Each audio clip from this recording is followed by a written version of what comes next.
Joining me now is the Chief Executive of the Business Council of Australia, Bran Black. Bran, thank you for your time. Good morning to you. Good morning to you. What do you make of this? Do you believe that they're not ripping us off? Well, I think what's been clear in this report is that there is no evidence that's come through of price gouging. What we've seen is that the supermarkets are profitable, but that is a good thing. We need our businesses to be profitable. We know that profitable businesses support jobs, they support our economy more broadly, they support the payment of taxes, and of course there's the dividends that get paid to support retirees, superannuants and so forth. That is a good thing, but we haven't seen evidence of price gouging. What we've also seen through this report is that there hasn't been a basis identified for the divestment powers that have been mooted. That is also useful because one of the key arguments that we've been putting and that many others have also put is that divestment counterproductively increases prices, reduces job security and can reduce competition. So when we've heard from the government, obviously this morning, saying that they're putting about $3 million investment into this to address the competition issue and boost this issue that many are facing at the moment, what do you make of the government's response to this issue? Well, I think that they've made their response, and of course we'll see that there's probably more statements to come. That's because the report has only just been dropped. So there are still people that are going through it, considering its findings very carefully, as should be the case. We've obviously had an opportunity to review it only since about 6:30 this morning, so we're in the process of doing that ourselves. Where we can find opportunities for increased transparency, we should take those. Where we can find opportunities for increased competition, we should take those as well. But broadly speaking, we've got businesses here who aren't engaging in price gouging, who are providing services right across our country, and we are seeing that there is increased competition within this sector due to new entrants such as, of course, we've got IGA, but you've got Aldi, and you've also got the fact that there are the online retailers as well. Yeah, it's a really interesting point you make there. So you're saying it comes back to inflation, not that they're price gouging, but I mean, consumers aren't necessarily feeling that in their back pockets, right? It's such a good point to make. I think one of the key points that the report seems to have noted is that right across our economy, we've seen inflation increase, but that's increased for supermarkets and for grocery prices at broadly the same rate as inflation across the economy. So what that means is that if we're trying to make life a little bit easier for people, if we want people to have more money in their back pockets at the end of the week after they've paid for their school fees or their mortgage or their rent or their groceries, then we've got to address the underlying causes of inflation. And that really comes down to the lack of productivity at the moment. Productivity is sitting at negative 0.1% over the course of the last 12 months. It's at its lowest decadal productivity rate in 60 years. So we've got to get on top of that. And that's important because that's how we drive real wages. That's how we deliver better outcomes for people in their back pockets. Yeah, interesting. I mean, this obviously leads into, and you guys have got a busy week coming up. The budget will be delivered next week. How are you feeling about that and the outlook there? Well, of course, it's an election budget.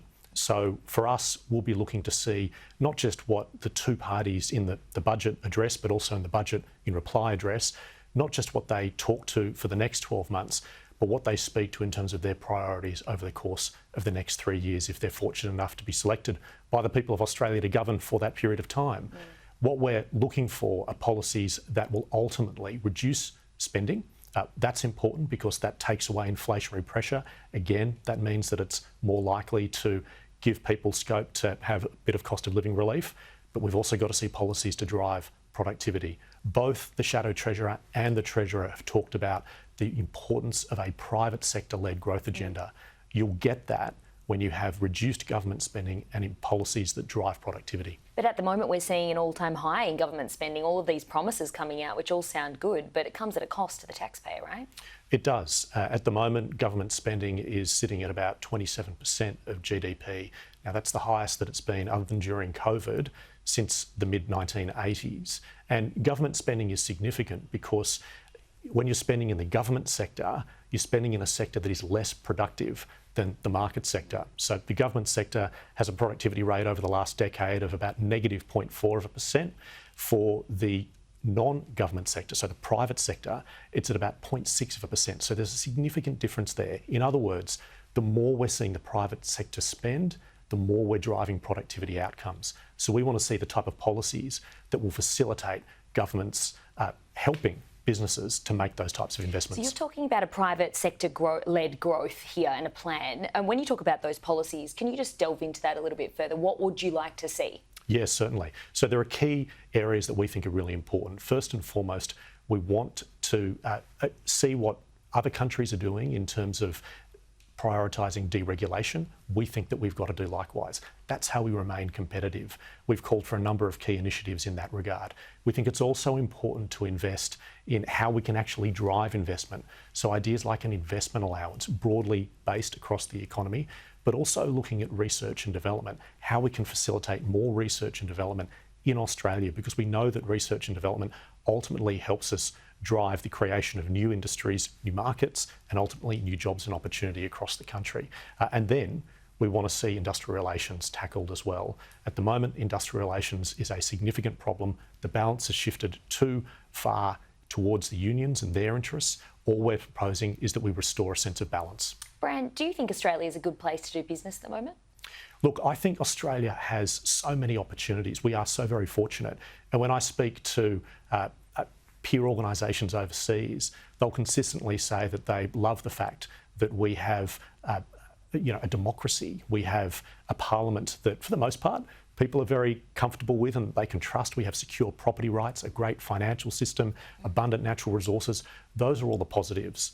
But increasingly, what I'm hearing is that they regard Australia as a place that is just no longer competitive for their investment.